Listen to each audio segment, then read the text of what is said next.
오늘 본문 말씀은 빌립보서 4장 4절에서 7절까지입니다. 주 안에서 항상 기뻐하라. 내가 다시 말하노니 기뻐하라. 너희 관용을 모든 사람에게 알게 하라. 주께서 가까우시니라. 아무것도 염려하지 말고 다만 모든 일에 기도와 간구로 너희 구할 것을 감사함으로 하나님께 아뢰라. 그리하면 모든 지각에 뛰어난 하나님의 평강이 그리스도 예수 안에서 너희 마음과 생각을 지키시리라. 아멘. 이 당시 빌립보 교회는 교회 내부에 분열이 있었고 또 유대주의자들이 죄의 공로를 받아들이지 아니하고 행위에 중점을 두는 것으로 인하여 많은 그런 혼란이 있던 시절입니다. 또한 사도 바울 또한 옥중에서 이 편지를 보냅니다.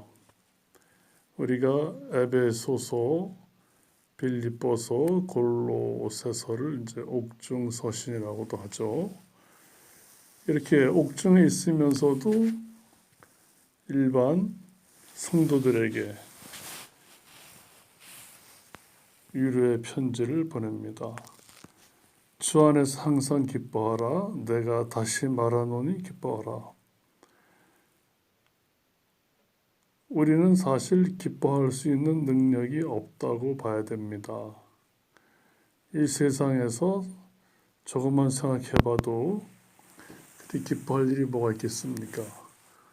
또한 이 당시는 더더군다나 교회 내부에 분열이 있고 거짓 교사들이 날뛰고 이러한 상황에서 교인들은 혼란스럽고 여러 가지로 괴로운 시절을 보내고 있는 것이죠. 우리가 잘 알듯이 아담의 후손은 근본적으로 주님과 함께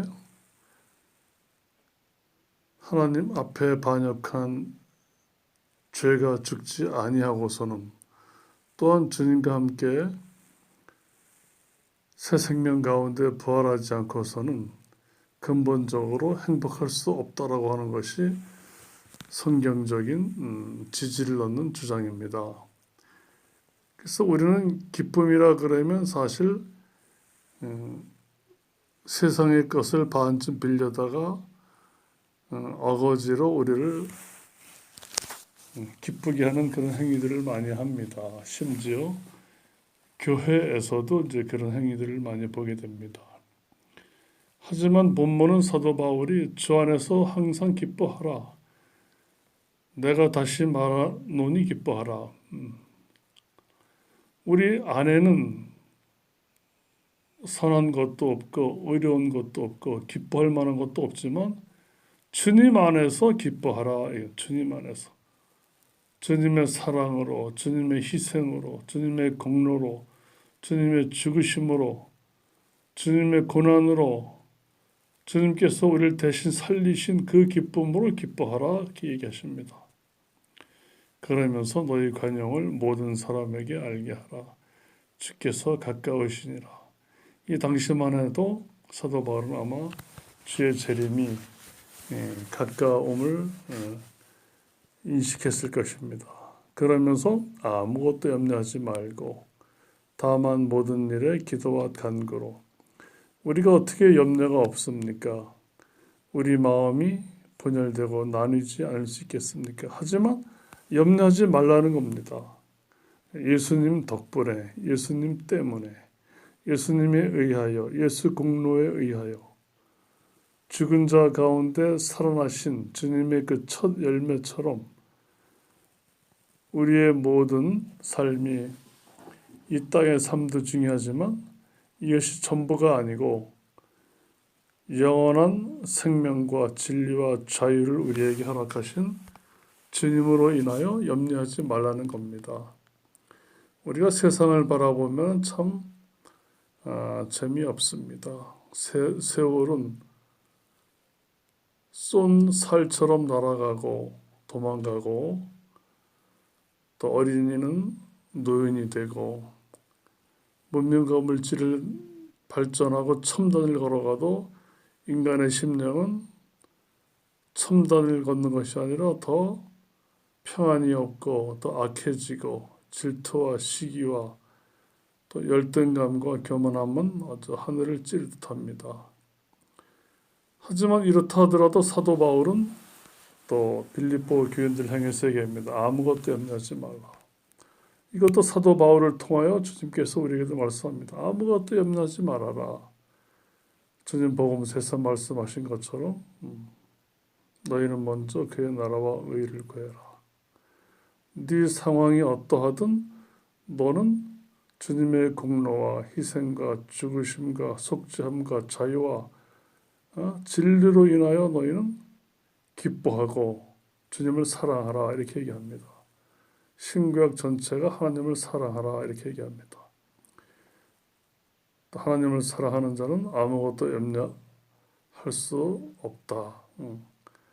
그러니까 다만 우리가 할 일은 이제 무슨 일이든 간에 기도와 간구를 해라. 그러면서 그 구하는 것을 감사함으로 알아라. 감사함으로. 아담의 본성으로는 하나님을 반역한 배신한 우리의 본성으로는 이런 기도와 간구가 어렵죠. 하지만 주님께서 우리를 위하여 죽으시고 우리의 반역적인 죄를 다 처리해 주셨기 때문에 그로 인하여 자유와 해방과 생명을 주셨기 때문에 가능하다는 겁니다. 그러니까 너희가 구할 것은 감사함으로 하나님께 기도하라. 염려하지 말고. 그리하면 그 문제가 해결된다 이렇게 얘기 안 합니다. 그렇게 하면은 그리하면 7절 모든 지각에 뛰어난 하나님의 평강이 그리스도 예수 안에서 너희 마음과 생각을 지키시리라. 우리의 염려와 걱정과 근심과 두려움과 공포와 당장 해결될 어떤 급한 문제가 있다 하더라도 그걸 전부 다 해결해 주신다 이렇게 얘기 안 합니다. 어떻게 얘기하십니까? 일일이 건건히 해결해 주시는 것이 아니라 근본적으로 염려와 걱정과 두려움과 이 근본적인 문제를 주님께서 뿌리를 뽑으신다는 얘기입니다. 모든 지각에 뛰어난 하나님의 평강이 너희가 염려한 것을 다 갖가지를 다 기도해도 주님이 근본적으로 너희 마음과 생각을 누가 지키시냐면 하나님의 평강이 예수님 안에서 지키시리라 이렇게 주님이 우리에게 약속을 하십니다. 이 약속을 믿고 받아들이면 이렇게 우리 기도하면 됩니다. 아무것도 염려하지 말고.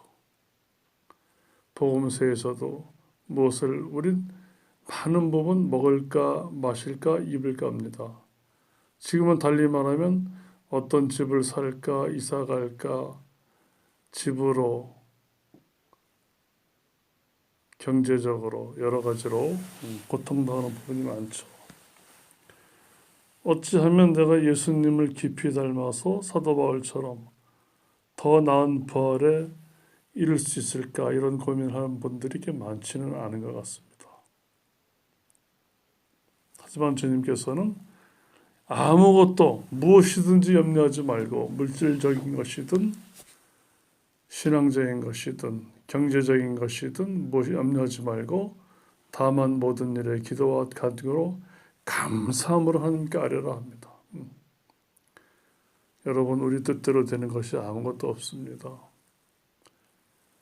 하나님께서 함께 하시지 아니하시면 우리는 아무것도 할 수 없습니다. 하나님께서 우리를 내버려 두시면 우리는 아무것도 할 수 없습니다. 모든 지각에 뛰어난 하나님의 평강이 그리스도 예수 안에서 우리 마음과 생각을 지키시지 않으면 설령 케이스 바이 케이스로 어떤 염려하고 문제가 해결된다 하더라도 근본적으로 하나님의 평강이 우리 마음과 생각을 지키시지 않으면 다 일회성에 불과할 뿐입니다. 하나님께서는 항상 기뻐하라 하십니다. 다시 말하노니 기뻐하라 하십니다. 아무것도 염려하지 말고 모든 일에 기도와 간구로 감사함을 하나님께 아뢰라 하십니다. 이럴 때 모든 지각에 뛰어난 하나님의 평강이, 이 세상의 평강이 아닌 하나님의 평강이 그리스도 예수 안에서 우리 마음과 생각을 지키신다 하셨으니 우리가 더 바랄 것이 무엇이겠습니까?